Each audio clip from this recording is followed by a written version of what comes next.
예레미야의 별명이 눈물의 선지자, 통곡의 선지자, 애곡의 선지자입니다. 오늘 이 사정에 예레미야가 슬피 울고 통곡하는 내용이 담겨져 있습니다. 선지자에게는 이제 앞이 미리 보이는데 이 예레미야가 예루살렘이 멸망할 것에 대해서 충분히 오늘 설명을 해주는데 비유로 말씀을 하셔요. 그러니까 바람이 분다. 이게 무슨 우리가 이렇게 추수할 때 옛날에 타작마당에서 도래끼질 해가지고 깨트려가지고 이렇게 바람에 날려서 그 깨는 땅으로 떨어지고 그 다음에 이 나머지 가라지 이것들은 밖으로 다 날아가는 이런 바람이 아니에요. 그러니까 우리에게 유익한 바람이 아니라 이 바람은 이제 북풍, 북에서 부는 바람. 다시 말하면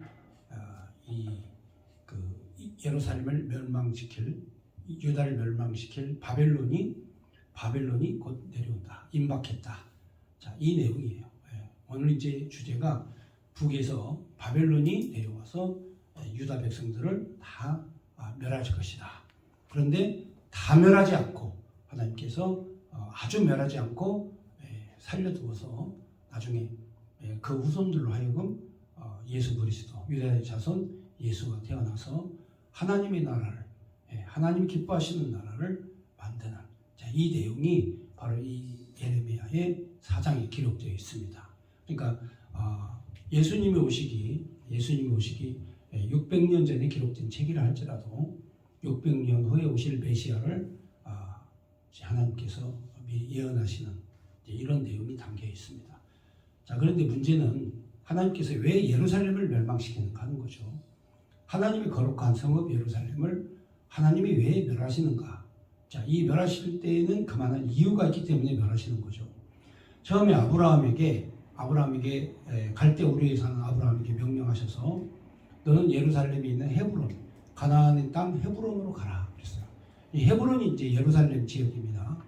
예루살렘 유다 지역인데 이곳에 가서 살아라. 그래서 하나님께서 아브라함을 선택하시고 택하셔서 이렇게 하나님께서 예루살렘에 오도록 헤브론으로 오도록 만들어 주셨고 또 여기에서 아브라함과 그의 아들 이삭과 야곱이 그 땅에 살면서 생육하고 번성하는 하나님의 복을 누렸고 또 그곳에 흉년이 들자 야곱이 또 애굽 땅으로 내려가서 430년 동안 그의 자손들이 애굽 땅에 살다가 모세를 통해서 다시 돌아왔는데 돌아온 데가 어디냐면 바로 이 헤브론 가나안 땅 하나님이 돌아오게 하시고 또 그렇게 이 이방 민족들과 싸우고 전쟁 속에서 나라를 세우셨는데 다윗을 통해서 나라를 세우셨는데 다윗이 유다 자손 다윗이 세운 그 나라가 바로 예루살렘이고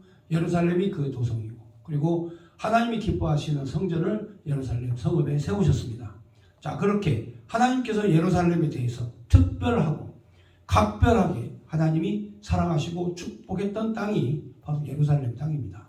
그런데 이 땅을 이방인들에게 다 내어주겠다. 그럼 그만한 이유가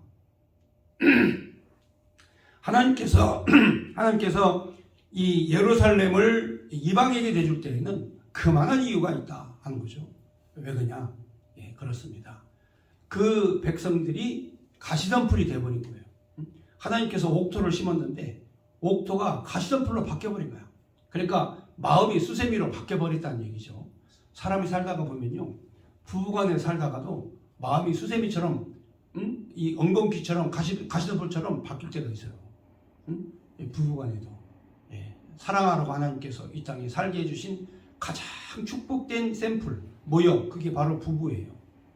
하나님께서 전혀 남남이지만 사랑해서 하나님께서 가정을 이루고 자녀를 낳고 축복된 믿음의 삶을 살게 하신 게 그게 가정이거든요. 근데 이렇게 하나님께서 샘플로 아담과 하와가 살았던 에덴 동산과 같은 샘플이 바로 우리가 사는 가정이에요. 남녀가 결혼해서 자녀를 낳고 함께 살고 함께 이해하고 함께 축복하고 함께 염려해주고 걱정하고 건강을 챙겨주고 서로 믿음을 심어주고 그리고 격려해주고 위로해주고 이게 가정이거든요. 그런데 이 가정이 말이죠. 엉겅퀴가 되고 가시덤불이 돼버리지 않습니까? 그렇다면 가정에 의미가 없는 거예요. 그때부터 가족이 바로 에덴 동산이 아니고 지옥이 되는 거예요. 예. 그러니까 쉽게 말하면 에덴 동산의 사건을 기억해 보면 간단해요. 하나님과 함께하고 하나님과 함께 살고 하나님께 예배드리고 순종하고 찬송하고 살았던 데는 에덴 동산이야. 그런데 하나님 말씀을 거역하기 시작하면 그게 바로 사탄과 마귀가 그 땅을 지배하는 거죠. 그러니까 당연히 어떻습니까? 에덴 동산에서 추방돼 가지고 엉겅퀴 가시덤불이 나는 노 땅으로 추방을 당한 거예요. 그러니까 하나님 말씀을 거역하면 가시덤불, 엉겅퀴가 나는 땅으로 간다. 추방된다. 이게 바로 창세기부터 나오는 논리란 말이죠. 그러니까 오늘 예레미야서에 예레미야 4장에 하나님이 선택한 복된 이스라엘 자손들이 유다 자손들이 하나님 앞에 범죄하고 엉겅퀴 가시덤불이 돼서 하나님을 배신하였기 때문에 하나님께서 북쪽에서 바람을 불어서 너희를 쓸어버릴 거다. 이 내용이 바로 오늘 예레미야 4장의 내용이 되겠습니다. 자, 그러면 사람은 그렇습니다. 어떻게 하면 엉겅퀴가 되고 어떻게 하면 가시덤불이 나의 삶을 지배하는가? 그러니까 엉겅퀴, 가시덤불 이게 나를 지배하면요 해결할 방법이 없어요. 엉겅퀴와 가시덤불이 나를 지배하면 그때부터는 해결할 방법이 없어요. 네, 간단해요. 그때는 방법이 딱 한 가지밖에 없다고 하더라고요. 농사를 질 때 엉겅퀴와 가시덤불이 막 자라나가지고 밭이 망가졌어. 그거 해결하는 방법은 딱 하나예요. 뭔지 아세요? 그렇죠. 불 질러버리는 거야. 그 밭에 불 질러버려요. 그래가지고 씨부터 시작해가지고 씨앗부터 시작해서 싹 다 불태우고 그 다음에 밭을 갈아서 옥토로 만드는 겁니다.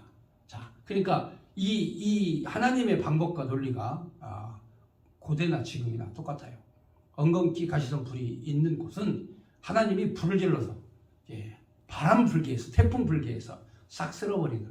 그래서 하나님께서 이렇게 쓸어버리는 바람 불고 태풍 불고 불 질러서 쓸어버리는 이 내용이 이게 바로 생명의 밭을 살리기 위한 하나님의 작업이에요. 그러니까 이제 사람이라는 게 이 과정을 생각 못하면 그냥 살지 못해 죽어버려. 자살해. 힘들어. 그냥 정신병자 돼. 미쳐버려.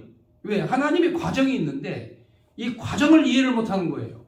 자, 밭이 묵어가지고 엉겅퀴 가시덤불이 다 덮였어. 그러자 하나님의 방법대로 불 지르고 바람 불고 밭을 옥토로 만들어서 하나님께서 그 밭을 쓸모있게 만드는 건데 그 과정을 모르면 하나님이 나를 저주하셨다. 하나님이 나를 심판하셨다. 하나님이 나를 버리셨다. 하나님께서 나를 죽이시려고 한다. 하나님 원망을 하는 거예요. 그러니까 살아계신 하나님을 원망하고 불평하는 사람은 그 사람은 100% 엉겅퀴 가시밭이야. 근데 하나님뿐만이 아니에요. 목사도 원망한 사람이 있어요. 우리 목사님은 뭐 어쩌고 저쩌고. 사실 또 어떤 분 얘기를 들어보면 일리도 가요. 아니 어떤 분이 목사님, 아니 교회가 빚이 지고 교회가 헌금이 많이 거치지 않고 그리고 사용되는 그런 돈은 많이 들어가야 되는데 은행빚으로 많은 돈을 내야 되는데 교회가 전체적으로 긴축 재정을 쓰기로 했습니다. 그러니까 목사님께서 받는 사례비, 그 다음에 교통비, 그 다음에 활동비, 그 다음에 도서비, 그 다음에 사택운영비, 자 이런 많은 돈이 들어가는데 목사님 여기에서 우리가 조금 전략하는 의미에서 목사님 먼저 10% 급여를 삭감하도록 한 게 어떻겠습니까? 하고 장로님이 물어보니까 그게 무슨 소리냐? 하나님의 종을 대접하는 주의 백성들이 복을 받는 것이지 주의 종을 먼저 대접하고 주의 종을 먼저 세워야 이 교회가 축복을 받고 복을 받는 것이다. 그러므로 내 봉급은 단 한 푼도 깎을 수가 없다. 이런 식으로 얘기해버리면 그 교회는 그다음부터는 가시덤불 엉겅퀴가 나는 거예요.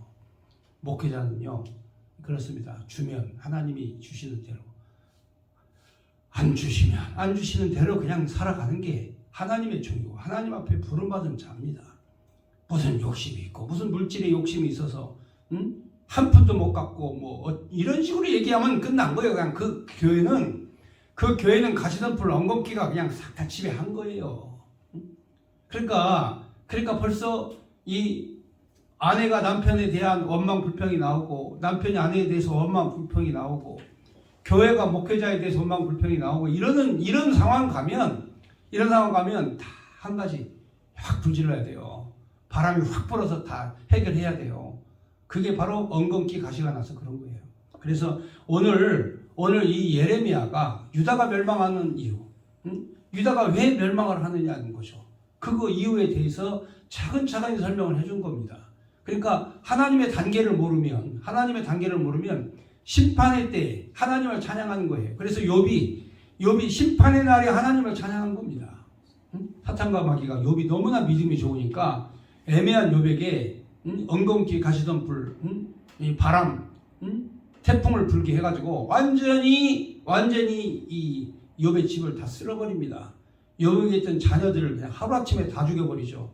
욥이 가지고 있던 재산들 도적대가 와가지고 다 가져가 버리죠. 종들은 다 잡아가고 죽여버리죠.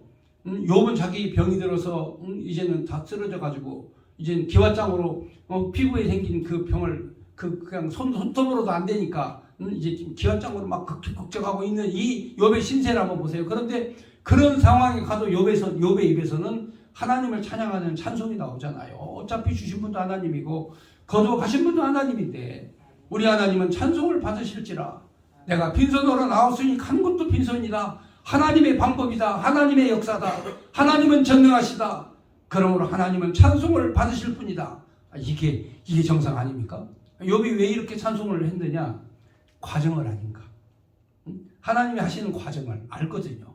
그러니까 하나님을 찬송하신 거예요. 그러니까 앞에 있는 것만 보는 게 아니라 미래를 보는 거죠. 한 단계 앞을 봐요.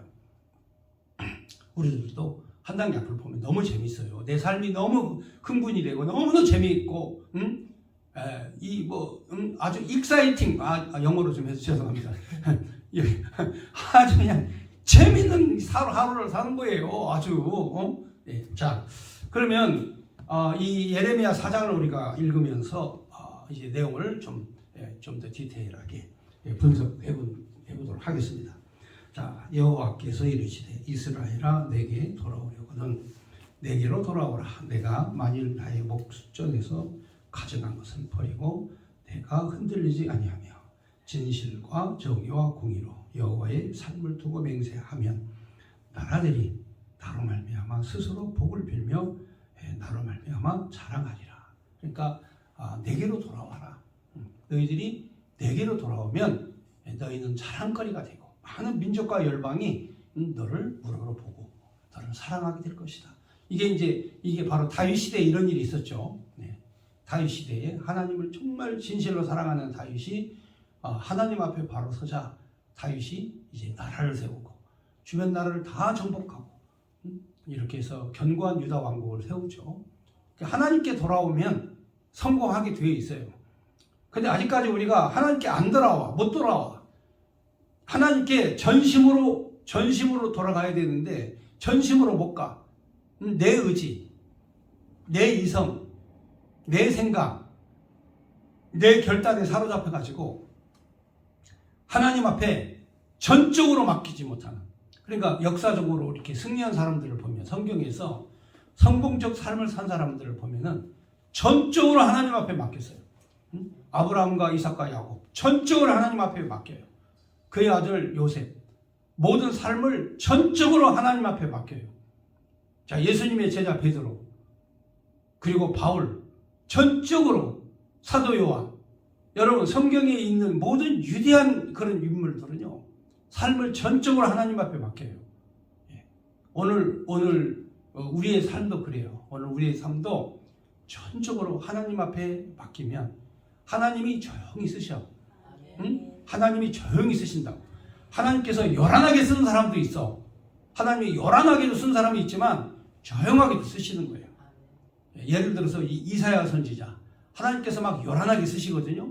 이사야 선지자는 하나님이 막 요란하게 쓰셔요. 그런데 예레미야 선지자는 변방에서 맺힌 선지자이기 때문에 조용조용히 하나님이 쓰셔요. 다니엘을 선지자 하나님께서 요란하게 쓰시거든요. 사자굴에도 막 집어넣고 하나님께서 총리도 만드시고 이렇게 요란하게 하나님이 쓰시는데 조용하게 또 쓰시는 선지자가 있어요. 에스겔 제사장 출신의 가문으로 제사장으로서 하나님의 예언을 받아서 기록한 조용히 에스겔은 외치거나 선포하거나 그렇게 크게 하지도 않아요. 그냥 조용히 글을 써서 남기는. 자, 이렇게 하나님이 시끄럽게 요란하게 크게 막 쓰시는 사람도 있고 또 한편으로는 조용하게 하나님 쓰시는 사람도 있다 이거죠. 근데 하나님이 쓰시는 사람은 다 보면 어떤 사람이냐, 전적으로 하나님 앞에 맡길 때 모든 삶을 전적으로 맡기는 이거죠. 그러니까 예레미야 선지자가 야 너희들아 하나님 앞에 너희들 맡길 때 전적으로 하나님 앞에 다 맡겨라. 그럼 하나님이 너희를 높여주신다. 자, 그리고 3절에 보면 여호와께서 유다와 예루살렘에게 이와 같이 이르노라. 너희 묵은 땅을 갈고 가시던 불에 파종하지 말라. 자, 여기 묵은 땅에다가 묵은 땅을 갈면 묵은 땅을 이렇게 갈잖아요. 예, 묵은 땅을 갈면 그게 좋은 밭이 됩니다. 딱딱하고 그리고 버림받고 그런 땅이지만 이게 갈잖아요. 갈면 그때 이게 진가가 나타나거든요. 그러니까 묵은 땅을 갈고 그리고 너희가 가시던 불 거기에는 파종하지 마라. 그러면서 4절에 유다인과 예루살렘 주민들아 너희는 스스로 할례를 행하여 너희 마음에 가죽을 베고 나 여호와께 속하라. 그리하지 아니하면 너희 악행으로 말미암아 나의 분노가 불같이 일어나 사르리니 그것을 끌 자가 없으리라. 그러니까 이제 할례를 받으라는 거죠. 할례를 하나님 앞에 할례를 받아라. 할례를 받는 건 이제 유다 자손들이 태어나면 8일 만에 할례를 다 해요. 남자들은 남자들 태어나면 이제 할례식을 합니다. 그 할례식이 바로 선택된 믿음의 자손, 아브라함의 자손이라는 표시예요. 그러니까 이 할례식을 행하면 이제 갓난아이 고추 끝에 그 표피 부분을 자르는 건데 이게 이제 여기에는 뭐라고 표현되냐면 마음의 가죽을 베라 그랬어요. 너의 마음의 가죽을 베라. 그래서 하나님께 속하라. 그러니까 이제 믿음이 떨어지고 신앙이 떨어지니까 할례식도 하지 않고 할례도 하지 않고 그래서 하나님께서 이 심령의 할례를 받아라. 이제 바울 사도가 이제 그 형식적이고 가식적인 이 유대인들을 향해서 외친 말씀이 바로 마음의 할례를 받아라 하는 말씀이 있지 않습니까? 할례를 받아라 이 말은 이제 그 하나님 앞에 그 정결 예식을 의미하는 겁니다. 그러니까 이 할례를 받을 때 피를 흘림의 역사로 정결케 되는, 그러니까 너의 삶이 너의 행동이 거룩해서 거룩해지는 게 아니라 피 흘림의 역사, 피의 역사를 통해서 정결케 되는 것이다. 이게 그리스도 예수의 보혈의 피로 말미암아 우리가 정결케 되신다는 하나님의 복음적 메시지가 여기에 이제 담겨져 있는 거죠.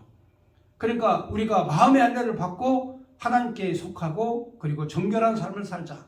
자, 이게 이제 예레미야의 메시지입니다. 그러니까 너희가 할례를 받되 마음의 할례를 받아라. 바울 사도가 외친 내용하고 똑같아요.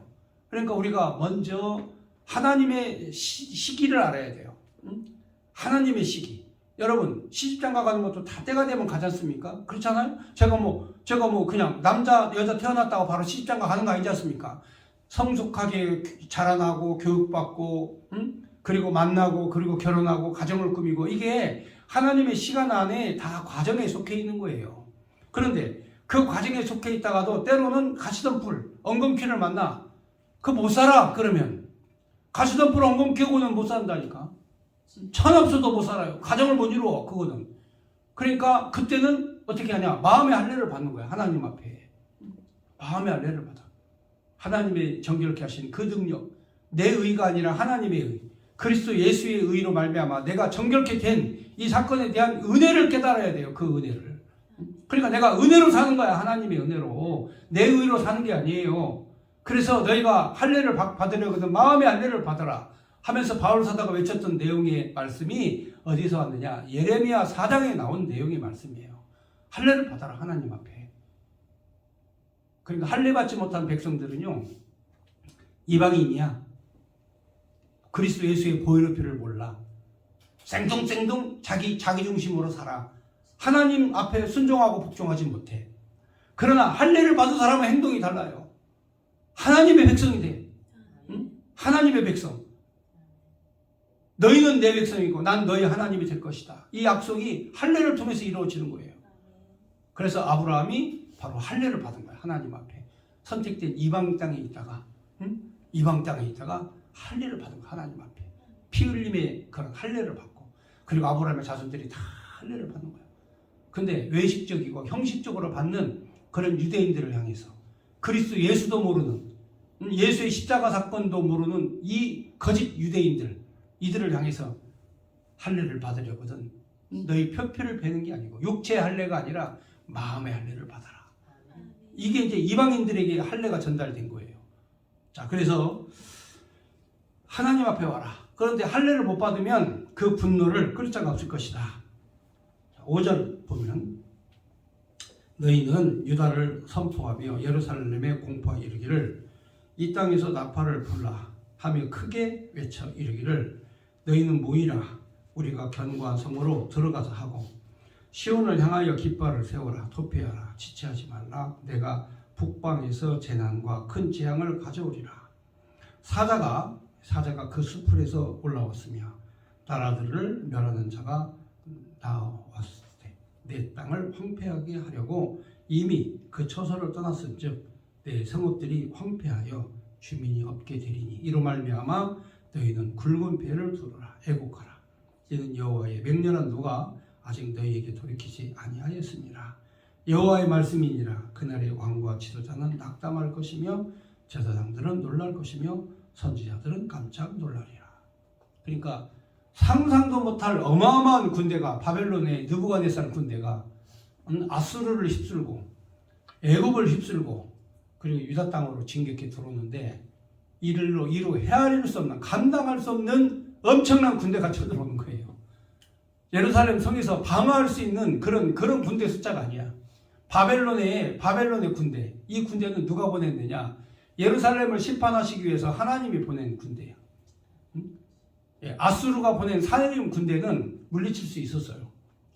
히스기야가 하나님 앞에 엎드려서 기도하고 부르짖고 간구하고 그래서 아수르의 군대는 18만 5천 명을 하나님이 물리쳐. 하나님이 싸워주시죠. 왜? 아직 하나님의 때가 아니니까. 하나님의 때가 아니야. 아직 하나님이 이 나라를 멸하실 때가 아니야. 그런데 이제 때가 된 거다 이거죠. 이제는 때가 됐다. 하나님이 멸하실 때가 됐다. 이제는 북쪽에서 바람이 오고 군대가 오고 그리고 사자가 수풀에서 일어나 이제 덤빈다. 그러므로 이 진노, 이 분노를 피할 자는 아무도 없다. 자, 이걸 알아야죠. 그러니까 여러분 이 진노를 알아야 우리가 하나님을 섬기죠. 그렇잖아요? 진노를 모르면 우리가 어떻게 하나님을 섬깁니까? 범죄하면 감옥에 가서 깜빵 가가지고 고생한다는 거 아니니까 사람들이 죄를 안 짓는 거야. 죄 지으면 말이죠. 죄 지으면은 깜빵 가잖아요. 교도소 가잖아요. 그거 아니까 사람들이 죄 안 짓는다니까. 그런데 이게 양심이 없고, 화인을 맞고, 할례를 받지 않고, 이런 사람들은 막 상대방을 속이는 거야. 상대방을 막 속여. 양심에 화인 받은 사람들은 막 속여. 거짓말해. 그래서 자기 것으로 막 재산을 만들려고 노력을 해. 이게 탈취하는 거죠. 자, 그러니까 하나님께서 그들의 마음을 아시고 하나님이 심판하신다. 자, 9절 보겠습니다. 자, 이걸 보니까 자, 이게 눈에 보이니까 예레미야가 눈물을 흘리지 않을 수가 없죠. 통곡하지 않을 수가 없죠. 그래서 10절로 가겠습니다. 10절에 보면 내가 슬프도소이다. 주 여호와여 주께서 진실로 이 백성과 예루살렘을 크게 속이셨나이다. 이르시기를 너희는 평강이 있으라 하시더니 칼날이 생명에 이르렀나이다. 이게 진짜 예레미야 선지자가 볼 때 하나님이 이 백성과 예루살렘을 하나님이 속이셨다. 영원토록 하나님께서 복받게 하시고 영원토록 하나님이 이 땅에서 생육하고 번성케 하셔서 하나님이 통치 아래서 영원한 왕국을 세워주실까 생각을 했는데 하나님께서 칼로 지금 현재 우리를 멸하고 계신다. 이거 하나님 우리를 속이신 것이 아니냐. 그러면서 예레미야가 인간적으로 굉장히 슬프다 이거죠. 여러분 인간적인 슬픔을 당할 때 슬퍼해야 돼요. 여러분 삶이 어려우면요 눈물을 흘려야 돼. 내가 고통스러우면 같이 울어야 돼. 나라가 이렇게 어지럽고 혼란스러우면 나라를 위해서 눈물 한 방울이라도 흘려야 돼요. 지금 오죽이나 하면은 전직 대통령이 김일성주의자, 공산주의자가 지금 현재 나라를 다스리고 통치하고 현재 그들을 지원하는 국회의원들이 3분의 2가 다 되는 170명의 국회의원들이 그를 지지하고 그러니까 이 땅이 그야말로 평화로운 땅, 복음의 땅, 하나님의 몸된 교회가 번성하는 땅, 이 땅이 돼야 되는데 어느 순간 교회가 세상의 눈치를 보기 시작했어요. 십자가 종탑 하나도 못 세우고 종소리 하나도 못 내고 교회 하나도 제대로 못 세우고. 여러분, 이게 지금 현재 이게 우리 한국의 현실이에요. 복음의 땅 축복받은 이 복음의 땅 한국이 지금은 저주의 땅이 되는 이런 순간으로 점점 가고 있다 이 말이죠. 심지어는 국회의원들이 교회를 없이는 법안을 발의하는 이런 일이 생기는 이런 나라가 됐다 이거죠. 이건 정말 슬퍼해야죠. 통곡해야 될 일이죠. 교회가 이렇게 무너져가고 있다 이거죠. 이때는 울어야 돼요. 하나님, 주님의 몸된 교회를 세워주시고 내가 속한 교회가 부흥케 하시고 하나님의 나라가 영원토록 하게 해주십시오 하고 기도해야 돼요. 이제 그러니까 이 예레미야가 이 슬픔의 노래를 이제 부른 거죠. 슬프소서이다 하면서 하나님 앞에. 자, 11절. 그때 이 백성이 예루살렘에 전할 자가 있어서 뜨거운 바람, 여기 이제 바람이 그냥 바람 아닙니다. 여기 심판의 바람, 뜨거운 바람이 광야에 있는 헐벗은 산에서 내 딸 백성에게 불어온다 하리라. 이는 키질하게 함도 아니고 정결하게 하려 함도 아니며 이보다 더 강한 바람이 나를 위하여 오리니 이제 내가 그들에게 심판을 행할 것이라. 그러니까 북쪽에서 바람이 오는 것은 이거는 키질을 농사지라고 바람 불게 하는 것도 아니고 정결케 하려고 한 것도 아니라 이거는 심판의 바람이다.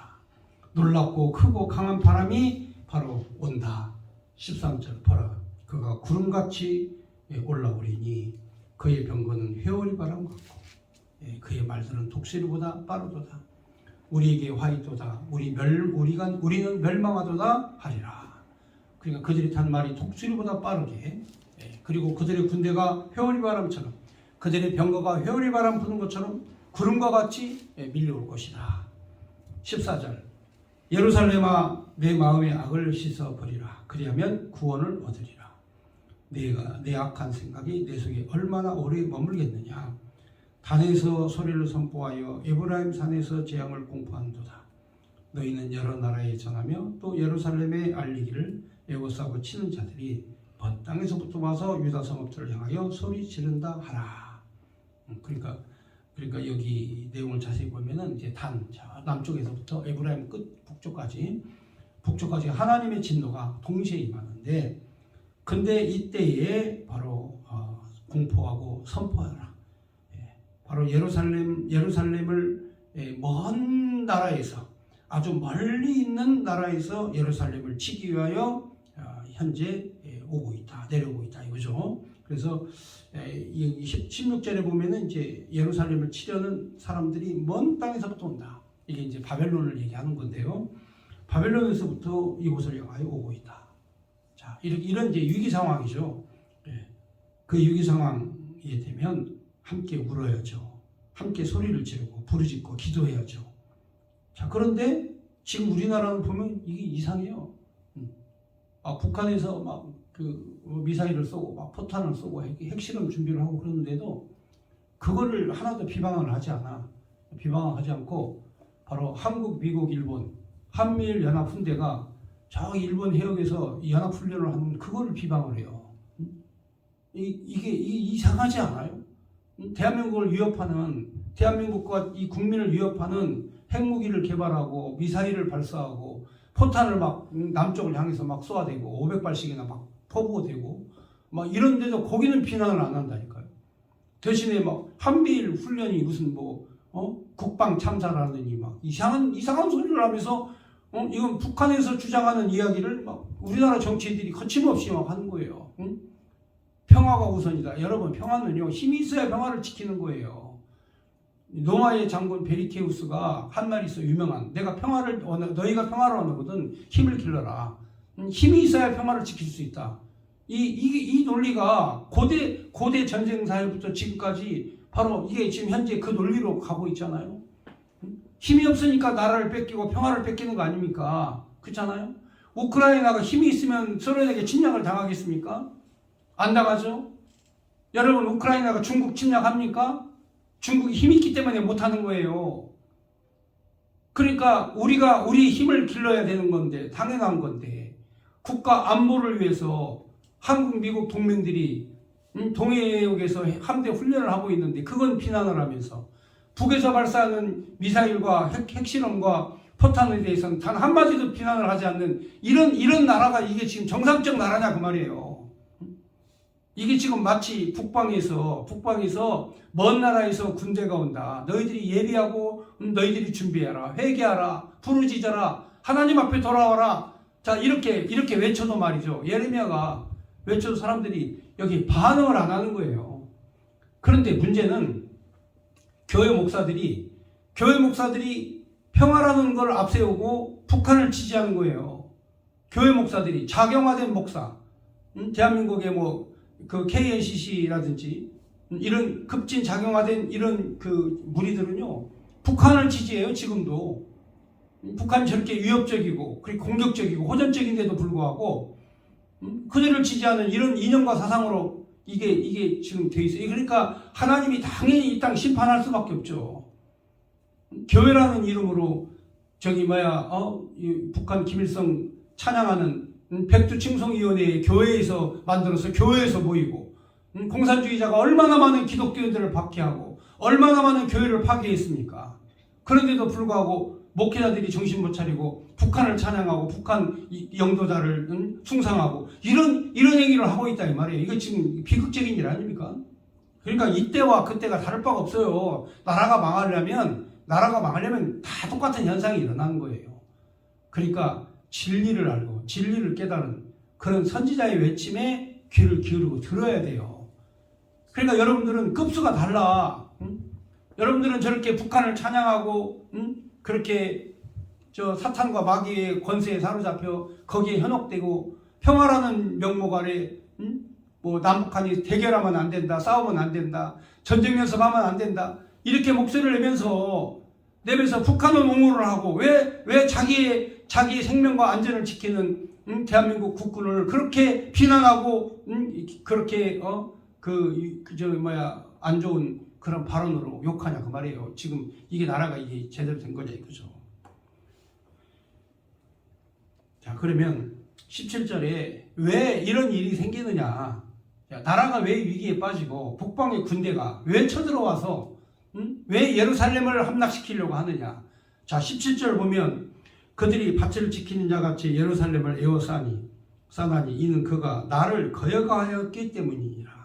여호와의 말씀이니라. 그런 이유는 간단해. 거역했기 때문에, 하나님의 복음과 진리를 떠났기 때문에 하나님께서 그를 버린다 이거예요. 바로 에덴 동산에서 아담과 하와가 왜 추방당했습니까? 하나님께서 선악과를 따먹지 말라고 명령하신 그 명령을 거역했기 때문에 하나님 그들이 뱀에게 사로잡히고 뱀에게 유혹에 넘어가고, 그러니까 사람은 유혹에 넘어가기 쉬운 거예요. 그러니까 멀쩡한 아담과 하와가 하나님과 얼마나 가까이 있었고 하나님의 존귀와 영광을 얼마나 많이 받고 하나님의 은혜 안에서 살아가면서 얼마나 축복된 삶을 살았습니까? 그럼에도 불구하고 사탄의 음성에 귀를 기울이는, 그럼에도 불구하고 하나님을 영화롭게 하기도 부족한 삶 속에 그런 시간인데 사탄의 말에만 귀를 기울이는 거야. 그게 꼬임에 빠지는 거죠. 그러니까 오늘 한국 교회도 이렇게 꼬임에 빠진 사람들이 많아요. 꼬임에 빠진 사람들이 한둘이 아닙니다. 한국 교회의 문제는 바로 이렇게 사탄의 속임수에, 뱀의 속임수에 꼬임에 빠진 사람들이, 그래서 뱀의 목소리를 흉내내고 뱀의 행위를 같이 따라서 하고 뱀의 음란을 같이 행하는 이런 범죄를 저지른, 그래서 에덴 동산에서 하나님을 거역한 것처럼 이 땅에서 하나님을 믿는다고 하면서도 에덴 동산에 산다고 하면서도 하나님을 거역하는 이 백성이 된 거죠. 그래서 예루살렘에 살고 유다 자손이라 할지라도 하나님을 거역하면 하나님은 반드시 심판하신다. 그래서 18절을 보면 내 길과 행위가 이 일들을 부르게 하였나니 이는 내가 악함이라 그 고통이 내 마음까지 미치느니라. 하나님 얼마나 마음이 아프시겠어요. 한민족끼리, 같은 민족끼리 평화롭게 살아야 된다. 이거 전부 다 가짜입니다. 이게 전부 다 사탄이 하는 음성이에요. 선악과를 따먹으면 네가 하나님처럼 정녕 눈이 밝아져. 하나님같이 돼. 이런 사탄의 음성과 똑같은 거예요. 평화를 앞세우고 민주를 앞세우고 그리고 교인들을 현혹하고 선동하고, 이게 바로 사탄의 전략이란 말이죠. 이런 그 배교 행위, 공산주의를 따르는 이런 배교 행위가 사탄의 전략인 걸 모른다고 말이죠. 그래서 사람들이 몰라주니까, 외쳐도 이해하지 못하니까, 가르쳐줘도 알지 못하니까 예레미야 선지자는 통곡할 수밖에 없는 거예요. 그래서 19절부터 슬프고 아프다. 내 마음속이 아프고 내 마음이 답답하여 잠잠할 수 없으니 이는 나의 심령이 나팔 소리와 전쟁의 경보를 들음이로다. 그러니까 예레미야가 슬프고 아프다. 내 마음속이 아프다. 내 마음이 답답하다. 애통하고 통곡할 수밖에 없는 이런 상황이 온 거죠. 왜? 내 심령이 나팔 소리와 전쟁의 경보를 들었다. 그러면서 20절에 패망이 연속하여 온 땅에 탈취 당하는 나의 장막과 시장이 갑자기 파멸되었다. 내가 저 깃발을 보며 나팔 소리를 듣기를 어느 때까지 알고 내 백성은 나를 알지 못하는 어리석은 자요 지각이 없는 미련한 자식이라 악을 행하기에는 지각이 있으나 선을 행하기에는 무지하도다. 이 예레미야 선지자가 얼마나 정확하게 얘기해요. 이건 진짜 이런 일이 어떻게 일어날 수 있어요? 이거는 지혜 있는 사람 아니면 못 깨달아. 그러니까 예레미야 선지자가 나를 알지 못하는 어리석은 지각 없는 미련한 자식. 이게 악을 행할 때는 그냥 똑똑하고 잘하고 지각인데 하나님을 알기 선을 행하는 자는 무지하고 알지 못하는. 외쳐도 이게 알지 못한 이런 일이 생긴 거죠. 이게 지금 현재 우리 현실이라니까요. 이게 우리나라 현실이에요. 그러니까 이 말씀을 듣고 깨달을 정도 되면 하나님께서 지각이 있는 자로 명철한 자를 하나님이 선택하신 것이고, 이 말씀을 들어도 깨닫지 못하는 사람들은 나라가 망해도, 나라가 공산주의, 사회주의, 막스 레니즘에 빠져가지고 이게 나라가 엉망진창이 돼도, 자, 23절 보겠습니다. 자, 이렇게 되면 어떻게 되느냐 하는 거죠. 자, 이런 식으로 하나님의 명령을 거역하고 말씀을 떠나고 선지자가 외치는 이 외침을 듣지 못하고 이렇게 그 악을 행하면 어떻게 되느냐. 23절 보라. 내가 땅을 본즉 혼돈하고 공허하며 하늘에는 빛이 없으며 내가 산들을 본즉 다 진동하며 작은 산들도 요동하며 내가 본즉 사람이 없으며 공중의 새가 다 날아갔으며 보라 내가 본즉 좋은 땅이 황무지가 되었으며 그 모든 성읍이 여호와 앞에 그 맹렬한 진노 앞에 무너졌으니 여호와께서 이와 같이 말씀하시길 이 온 땅이 황폐할 것이나 내가 진멸하지는 아니할 것이며. 자, 27절 이 온 땅이 다 황폐하지만 내가 진멸하지는 않는다. 진멸하지 않는다는 말은 무슨냐? 생명을 다 끊지는 않겠다. 쉽게 말하면 그루터기는 남겨두겠다 이 말이죠. 다 하나님이 멸하시지만 바로 몇몇의 씨는 남겨두겠다 이거죠. 왜? 그 유다 자손 씨에서 누가 나와야 되니까 예수 그리스도가 나와야 돼. 하나님의 시간이야 이게. 그러니까 하나님의 시간을 만들어내기 위해서는 하나님이 다 멸하시고 다 끝내지만, 그렇지만 하나님께서 하나님의 생명의 씨, 그 씨앗은 남겨두겠다. 그래서 내가 진멸하지만 다 멸하지는 않겠다 하시는 말씀이에요. 그러니까 하나님께서 내 거 뺏어가실 때 다 뺏어가도 다는 아니야. 하나님의 영광을 위해서 쓸 것은 하나님이 남겨주신다니까. 이게 은혜죠. 그렇잖아요? 유다를 다 하나님이 멸하셔. 바벨론에게 다 멸하셔. 그렇지만 하나님께서 거기에 에스겔도 쓰시고 다니엘도 쓰시고 하나님의 선지자를 택하여서 쓰셔서 하나님을 영화롭게 하는. 네, 그렇습니다. 그러니까 야곱의 12아들이 다 죄 짓는 거 아니에요. 그 중에 요셉은 애굽 땅에 팔려가서 하나님의 영광을 위해서 미리 준비하고 있죠. 하나님의 백성들이 생육하고 번성할 준비를 다 하게 하시죠. 하나님이. 그건 하나님의 시간이니까. 그러니까 내 시간이 꼬일 때는, 우리가 살다가 보면 내 시간이 꼬일 때가 있어요. 하는 것마다 안 되고 하는 것마다 복잡해. 어려워. 이때는 하나님의 시간을 딱 생각하시는 거야. 하나님의 시간. 여러분, 야곱은 얼마나 슬프겠어요. 사랑하는 아들, 그 아들이 그 사자에게 물려가지고 죽고 피 묻은 옷을 형들이 갖고 왔으니 그 아버지 마음이 얼마나 슬프고 얼마나 고통스러웠겠어요. 그런데 그 아들이 살아가지고 애굽의 총리가 돼 있을 줄이야 꿈에나 생각했겠습니까? 이게 바로 누구의 시간? 응? 하나님의 시간. 그러니까 4시간 꼬이면 4시간 안 되고 4시간에 힘들면 하나님의 시간 생각해보면 은혜가 되는 거예요. 그래서 하나님께서 다 멸하셔도 하나님이 바로 진멸하지는 아니하신다.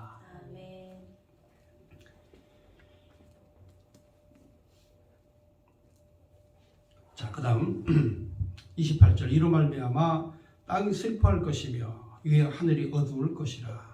내가 이미 말하였으며 작정하였고 후회하지 아니하였은즉 또한 거기서 돌이키지 아니하리라 하셨음이로다. 기병과 할 수 없는 자의 함성으로 말미암아 모든 성읍들이 도망하여 수풀에 들어가고 바위에 기어오르며 각 성읍이 버림을 당하여 거기 사는 사람이 없나니 멸망당하는 자여 내가 어떻게 하려느냐. 내가 붉은 옷을 입고 금장식으로 장식하고 눈을 그려 꾸밀지라도 내가 화장한 것이 헛된 일이라. 여인들이 너를 멸시하여 내 생명을 찾느니라. 내가 소리를 들은즉 여인의 해산하는 소리 같고 초산하는 자의 고통하는 소리 같으니 이는 시온의 딸의 소리라. 그가 헐떡이며 그 손을 펴고 이르기를 내게 화가 있도다. 죽은 자라 말미암아 나의 심령이 피곤하도다 하는도다. 고통과 신음소리 그리고 비명소리가 온 땅에 가득할 것이다. 그렇죠? 네. 그러니까 하나님의 말씀 청종치 않고 하나님의 진리의 말씀을 떠나고 배역하면 하나님이 이렇게 하신다 하는 심판의 메시지를 유다 자손들에게 전해준 거죠. 근데 이렇게 선지자가 얘기해도요 안 들어요. 선자가 이제 바벨론에 의해서 멸망하기 직전에 지금 한 선지자 예레미야 선지자가 바로 이 606년에 여러분 알다시피 바벨론 느부갓네살이 예루살렘을 점령하고 다 파괴시키거든요. 그전에도 몇 차례 침공을 해와요. 몇 차례 침공을 해오면서 완전히 망하지는 않거든요. 이때 이제 예레미야 선지자가 바벨론이 너희를 공격할 거다. 너희를 멸망시킬 거다.